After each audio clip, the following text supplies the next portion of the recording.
We are live here at HECC Live for our final day of the conference. As you can see up in the top corner here, we've got a lot of action going on in the Grand Hall as the vendors are all meeting with our attendees. We've got our first sessions that are beginning right now. And it's, for the third day, I've really been surprised at how many people have still been firing on all cylinders for the final day of the conference. I am a little draggy this morning, but I think a lot of our attendees still got their excitement and just super excited to be here. I know the vendors as well are glad here as well. We are super excited today because we have a special guest, one of our, not only our board president for the HECC organization, but also a friend and a great guy. And if you've had a chance to hang out with Bill, you will know exactly how awesome he is. He will definitely make you laugh. You will leave the room a happier person. But we'd like to welcome you, Bill, to our podcast for the first year. Thank you. And Kyle, I will send you that Venmo for that kind introduction. Well, great. Well, we decided to keep you. We had Jen on the first day to give us a lot of tips and tricks. Okay. And you're running to the end of your term here at the end of this year.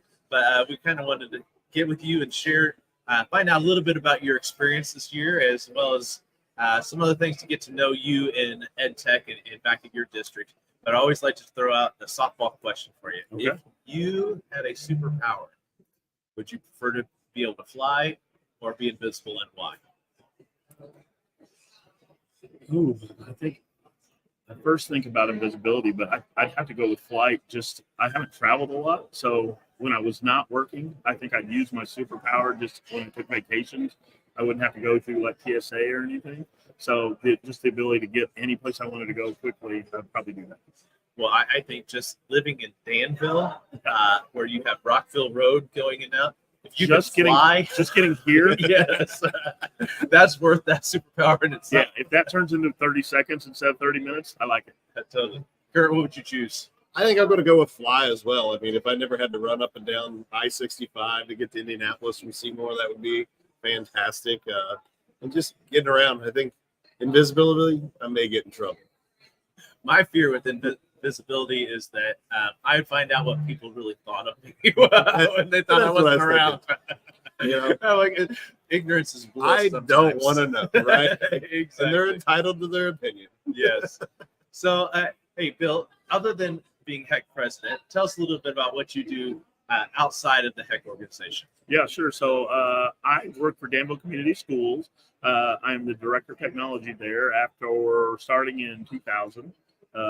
Worked my way up a little bit. Started as kind of a network engineer type person. Loved that role, but 8 or 9 years ago, I kind of wanted to get more involved with like project planning and deploying resources and having a little more say in that process and understanding, better like what teachers need, students need, that sort of thing. So I really take pleasure in doing that now, trying to really reach out and help kids, help teachers. What's one thing in your role that keeps you coming back day to day? The kids for sure. And having been there since 2000, I sometimes lose sight of that, right? And I know last year I was walking out of one of our elementary school, our youngest kids, and there was a bunch of sidewalk chalk, and they had done art, on the sidewalk. And having gotten a little, I guess, what are we doing? That was a pretty quick, sharp reminder that that's what we're doing. We're helping them. It's amazing how you can go in and out of the buildings, but if you're having a bad day, if you could slip into an elementary building, it can solve a lot of problems. You can see why you're doing what you're doing. Yeah, and I think the nature of technology is we hear more about the negative, but man, when you see those kids and you understand and they're excited to use their technology and Chromebooks and everything, it's not a burden. It's like we love this. I mean, I've gotten handwritten thank you cards and stuff from like elementary classes and stuff, and I'm sure the teacher prompted them to do it. But I've got some of them framed and getting ready to put them on a wall in my office because that's it. I always love when you walk down the halls of the elementary and you see the kids skipping down the hall. Like, at what age do we lose that joy of skipping? I think it's middle school. So middle school seems to probably be about Yeah. where everything changes. When you no longer want mom and dad to drop you off for school, Yes, you're not skipping either. that's right. I taught fourth grade for many years, and I love that grade because I used to always Yeah. say fourth grade's the grade where they still respect you as an adult. And once you get into middle school, that shift of I'm more concerned about what my peers and friends think than necessarily what the adults in my life Yeah, think. that's right. When our superintendent proposed that we finalize our 1-to-1 and include kindergartners, my first thought was, oh no. But I was way wrong. They are the absolute best citizens with the Chromebook. They come back to us exactly like we gave it to them. They value it, I think, and they don't want to get in trouble, and they have that innocence is still there. So they're the least of my worries. What's one of the there's a lot of challenges in education and technology education right now. What's one challenge that you like? If I could take this off my plate, that would be top of my list. Yeah, I think I don't know that I'd necessarily take it off my plate, but we struggle still with integration. Like, I know the role that you do. We need more of you, like folks like you. In fact, I'm here to offer you a book. We have You to heard it here first. we have to bridge it. We have to bridge it to the classroom.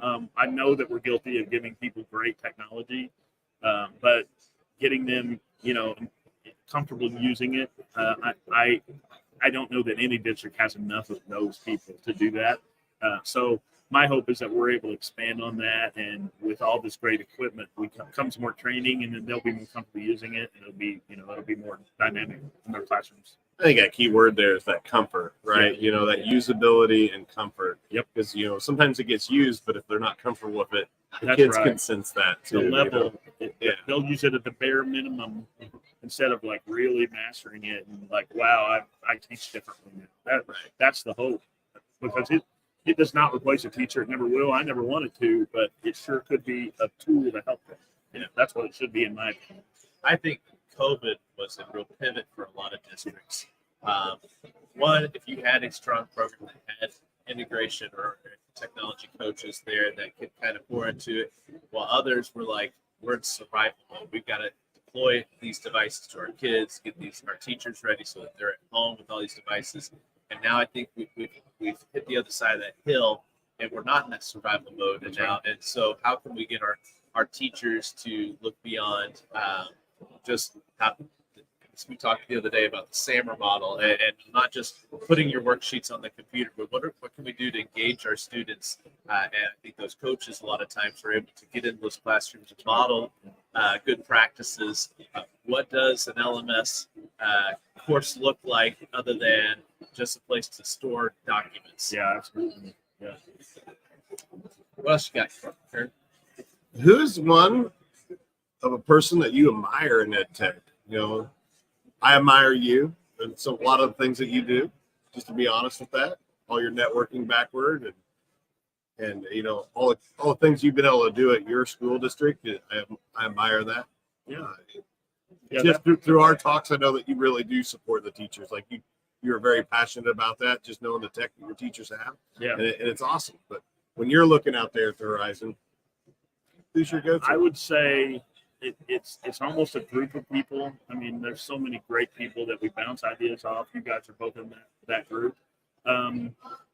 While he's no longer in a school district, my mentor was a gentleman named Brad Fisher who works for an ed tech company, and I'm not here today talking to you guys without him. And he really taught me to be teacher focused. That the reason that I am that way, I think a lot of tech guys or gals, when you're the person implementing things, sometimes you look at like, why would we do this? When you become a tech director, you start out with, why wouldn't we do this? And he was a big part of what changed my thinking on that. I remember very quickly, I know we don't have a lot of time, but it was a long time ago, and Google had come out, Google Docs had come out, and they had an education product, and he and I had a 3-hour debate on why we should change to that from GroupWise, Oh, I had a yes. reliable email server. It had been up a year, and I was like, "But it's been up a year." And finally, he got me to see that our students were getting iPads soon. They were going to need a way to hand in their assignments, and we couldn't do that with GroupWise. And all I was thinking is, it's been up a year, because my job was to make sure it had been up a year. And so once I started thinking that way, that's when I became, classroom centric. So, of course, the entire group of my peers, everybody in our state, everybody on the HECC board. But I would say that Brad he's probably the guy I would think of most. Sounds like a great guy. He's a pretty good dude. I think that's one of the things I like about the HECC organization is those relationships, those mentorships that can happen. And I just seeing all the listserv comments that come out and through a daily basis. I don't know. I know that I can post on there and someone's going to be willing to, and we talked the other day, just very quickly, you're going to get a response of, hey, I'm seeing this too, or hey, when I had that issue, this is how I dealt with that. And just knowing that we have a community in our state that really is kind of the backbone of ed tech within our state, and is looked at among other states as well. Knowing that I can always go out there and find someone that may be on the other side of the state, but can inspire me to say, oh, think a little bit differently on how I would approach something. Not only the state, national. I was fortunate enough to be able to go to the COSA National Conference last year in Austin. First time that I had done that. And, I'm talking to people from Texas and Florida and Delaware, and we all have the same job, the same problem, but the same mission. And it was kind of funny how it really just widens that understanding of we're all doing, the same good, the same challenges, etc. Well, looking at your role in HECC, you're one of the OGs. This year, you've been our president. Yeah. What does that role look like for someone who may not have been on the board or familiar, or maybe hasn't been to the conference? Yeah, it's been awesome. And I've kind of joked around this week that I'm a little happy that it's ending just due to some of the commitments that you need and everything. But the reality is that I've just kind of been an organizer of a team of great people. Some of the responsibilities are we meet frequently, creating those agendas, what we're going to talk about, et cetera. But the reality is this team is so good that, more or less, I've kind of looked good and we've had a great show because of that team. So I've just sort of made sure that everybody had what they needed from me, or at least I hope I have, and just tried to make sure that, the team that does the same thing year in, year out for a great conference, nothing disrupted that. So I've tried to just make things run as smooth as possible. Just try to get out of the way. That's right. Well, when you have people like you guys, getting out of the way is the best thing I could do. Yeah. So if being president comes some responsibilities. Yep. Last night we had our meeting. What were some of the things that were decided in that meeting? Yeah, we did some great things. We gave some really special people some great awards. Our Team Tech Coordinator of the Year, our Legacy Award, and we were also fortunate enough to vote in some new team members that I can't wait to meet, because we really do become a family.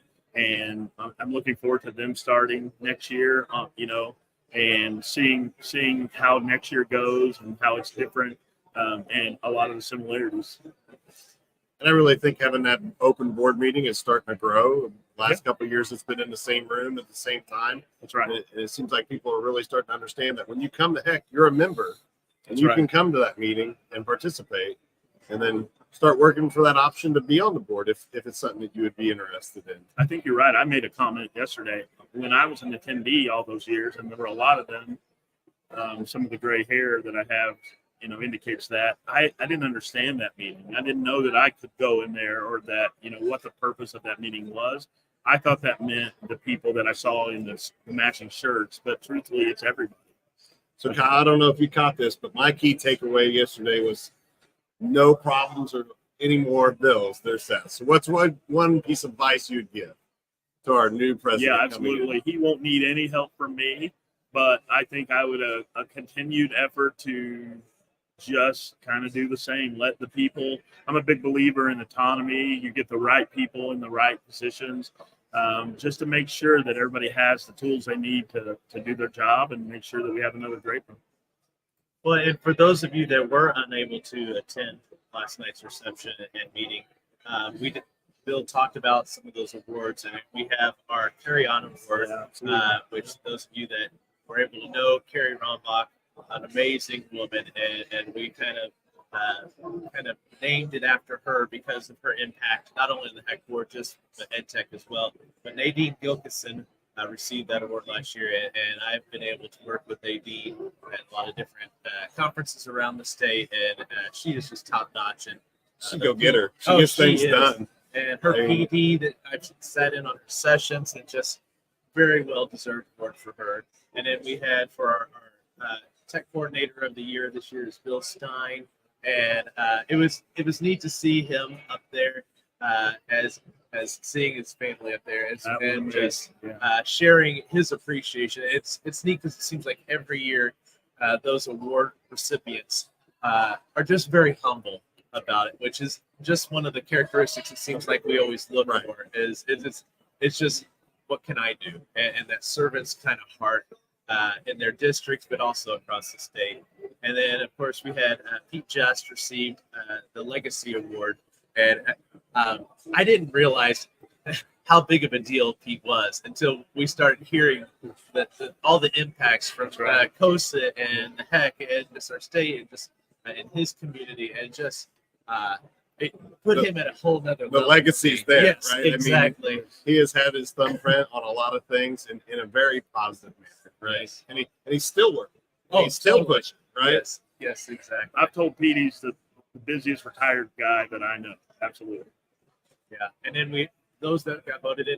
I'm fortunate enough, I was on that list, so I'm excited to be here for another 4 years. Big relief. Yeah. and as well as Scott Rich, he's going to be on there. Yep. He is our rock star when it comes to working with our exhibitors. Yep. Just working with him over the years, seeing how he is a well-oiled machine when it comes to organizing our exhibitors to where we have this huge wait list every year of people that want to come to the conference. I think he's more organized than some of my spreadsheets that I use to organize. Like Yes, it is exactly. impressive to watch, and it's admired. Yeah, Right? yeah. He has set the model and definitely set the board. Brian Trivet is also going to be a new board member this year, as well as Lance Brand, Holly Hatter, and Caleb Frederick.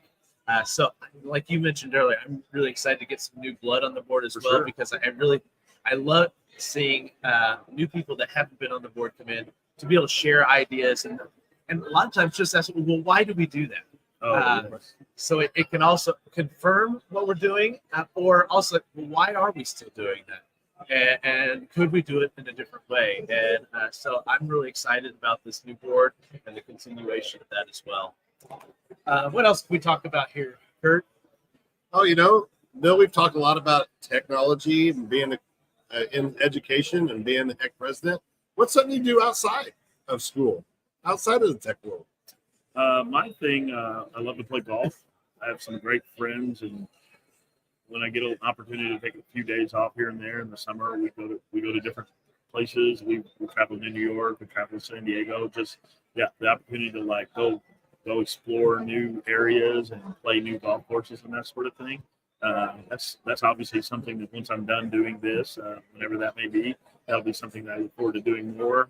When I was a little guy, I did that a lot, and I hope to kind of do it again. But that's probably kind of the way. It's a great de-stressor from work. You don't really think about anything but that while you're out there, and it's beautiful. So I would have to say that, and then probably whatever else my wife tells me to do. Now, I've heard you're quite the wizard on the Blackstone. So what are some of your go-to favorite meals to prepare on your Blackstone? Yeah, I think my favorite is probably breakfast, like making breakfast burritos. I was always afraid to cook. I was afraid that I would mess something up in the house. And in the traditional grills, I was afraid food would drop down and mess something up in the fire. But the Blackstone is it's steel, so I can't break it. So I kind of got a little braver with it, and I really enjoy that. And I've learned that I like making people happy with making them food, and that was not a way I could ever do before. So it's great. It's awesome you can feed a lot of people fast, with that thing. And it's just fun to experiment and try new things. I see new things on YouTube and everything. Sometimes it goes well, sometimes it doesn't. But it's awesome. Yeah, I enjoy it. I'm still waiting for that call in the morning. Remember, you have my address. You can pop by on the bike anytime that you want. I don't know if you want a breakfast burrito in the middle of a 50-mile ride, but if you need it, that little extra maybe I'll put a little energy to peanut get me butter or home. something in there too. Well, I don't have a Blackstone, but it's one of those that I've seen it in action, and I'm like, wait a minute, this looks awfully lot like my Wendy's grill when I was in high school working That's at flipping exactly burgers what at it is. Wendy's. It's even got the little slot where I just put the grease and all the debris down, and I'm like, So I never did. I worked in grocery stores when I was growing up, so I never worked in a restaurant like that. But I've joked with Twyla, my wife, that might be my retirement job. I might go be a griddle cook. I'm going to do it reverse because it is a lot of fun. That said, I get to pick and choose when I do it now. I'm not sure that somebody telling me how long I have to do it, that may not be as enjoyable as it is right now. well, I know the Wendy's in Avon near our They house, certainly need they could use a grill master there. They so, could. They could, for sure. I will put in a good word if you ever decide. I appreciate to put that. in an Thank you. application. Never Thank frozen meat. I can see you with those little square patties. Oh, yeah. everywhere. I'll be flipping everything. And I'm sure you'd turn the place around. Some things, I don't know. Yeah. I'm not sure I have that much power. Well, we've talked the gamut today. Is there anything that you like? I'd like to chat about this. I'm on the HECC board. One of our purposes is to continue. So any of you out there that have saw the folks in the matching shirts, this is a family. I love these guys I'm talking to right now. That's why we're having fun and laughing and everything. A lot of us are introverts. We're tech people naturally, but they pull it out of us because we really are just talking to family here. I would encourage, Kyle said the same thing. I would encourage, if you've ever wondered how this works, I would encourage you to look into it. Find somebody to nominate you, get on the board, and you really grow an even more appreciation with the effort that goes into this thing to pull it off like that. So I would just say, join us. I think for me, that was one of the things that it was almost, you talked about mentorship. I needed someone to kind of introduce me to it. Yeah. But then once I got here, I'm like, this is pretty amazing. That's right. And I started coming to every one of the conferences. But before that, I didn't really know what HECC was, and was this a place for me? So I kind of go along with that. If you haven't been to HECC before, to our conference in the fall, give us a try. I guarantee you will find something here. This year, it seemed like everything was AI. And so it was great to sit in on some HECC come and goes and just the conversations the districts are talking about. Yeah. How are you dealing with AI with your staff? How are you dealing with it with your students? Are you blocking it? Are you trying to look at the software that's going to be able to detect it? Are you trying to encourage it? And so it's been great to see. We've got such experts around our state that have a good head on their shoulders, and I value their input. And not only on the technical side, but we've got a lot of educators and coaches from around the state that come down here and present. And I just try to soak it up as much as I can. So if you haven't been to the HECC conference, I highly encourage you to come down, check it out. Great vendors that are down here that love to work with us. They seem to always enjoy coming back year after year and really enjoy this conference as well. And one thing awesome about the people that come to HECC, in my opinion, is they're all approachable. Like you look at Nadine, Bill, and Pete, they're all approachable, right? Inside and outside of sessions, there's somebody that you can talk to, somebody that's probably having a same type issue at school, or at least looking at the future. With the AI piece, we keep saying we're trying to look a couple of years down the road. Where's that going to go? And I know we have some ideas where we want it to go, save teachers time, be able to differentiate lessons for students, all these great things. But we know that there's probably going to be another edge to that sword as well that we're going to have to deal with. I know you're talking about everyone's approachable. A lot of times I felt intimidated to approach people because I kind of put them up on these pedestals because I admire them so much. And once I get past that and just go ask questions, they're like, oh yeah, here, let me give you my information. Give me a call and we'll chat about it outside of this Here's my cell phone number. Exactly. I'll email you that. I'm sharing it to you now. All right, I was totally fangirling with Matt Miller. He's like, here, just let me give you my cell phone number and we'll connect. I'm Right. like, yes, yes, we will. And So, he means it, and it's yeah, genuine, totally, right? You know, Yes, exactly. Well, we're already at 25 minutes. I appreciate you, Bill. I appreciate you coming in and chatting with us today. You always put a smile on my face every time we're kind of hang out. And so anyone that knows you, I think probably say the same thing. And so if you get a chance to hang out with Bill or just even pick his brain, I highly encourage that. We've got our last day. It's a half day today. And so that's something new. We've had a lot of new things this year. Bill was the genius behind the burger bar and taco bar. And no box lunch. getting rid of the box lunches. And it seems to have been a hit. Right. And so we've had a lot of changes this year. And the early dismissal today is one of those that I think is going to be a welcome change. I know our exhibitors excited just because they can get home to their families. Yeah. And I think even our attendees are after 2.5 days, they're exhausted as well and just want to get home and be able to process everything that they've learned over the week as well. But we do have one more podcast here at 11 o'clock. We're super excited.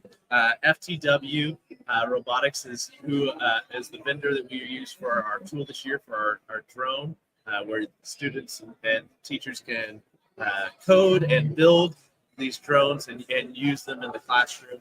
And so we're looking forward to having them and talking about their tool and kind of what brought them to HECC and their excitement. They're a high energy group, so I think it's going to be a great podcast. I hope they bring a couple drones and show how it goes together a little bit on the cast. I mean, it's going to be a good one. Yeah. So thank you for joining us. I hope you enjoyed this week, and we're hoping to have this podcast throughout the year periodically. So we'll make sure we use the listserv to let you know when it's coming on. But tune in again at 11 o'clock. And if not, can't make any of these, we're storing all these on our YouTube channel. And I hope you have a great Friday and a great weekend. Thank you, guys. Thanks, everybody.